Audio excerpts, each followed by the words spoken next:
We're right around the corner now from CES, a return to the show. It'd be great to back there in person as well.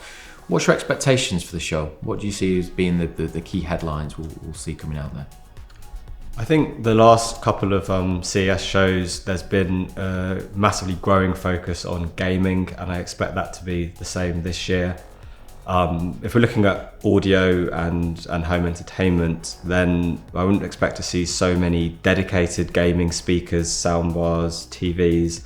But what it would expect to see is a ton of products which incorporate gaming features alongside the traditional features. So in TVs, for example, that would be low latency.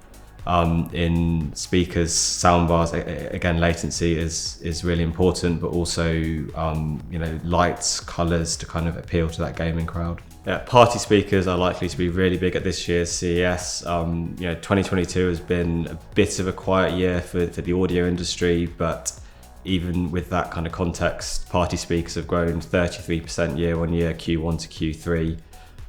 They're a very high value product as well, so super interesting for audio vendors.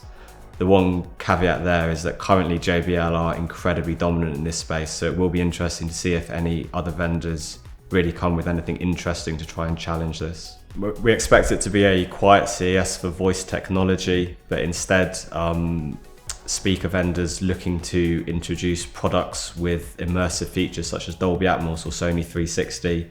It's been a bit of a chicken and egg situation with this over the past few years, where the content hasn't been there and the hardware hasn't been there. We've really seen these streaming services start to push Sony 360 and Dolby Atmos in the past few months, past year or so.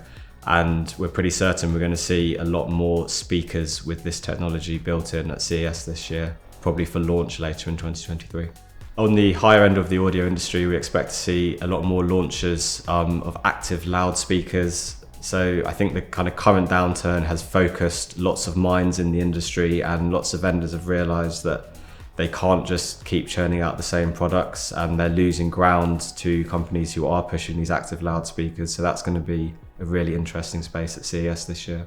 So in addition to lots of new speakers with Dolby Atmos and Sony 360, we're also expecting to see lots of speakers with Wi-Fi 6, which will be a really interesting development for the industry.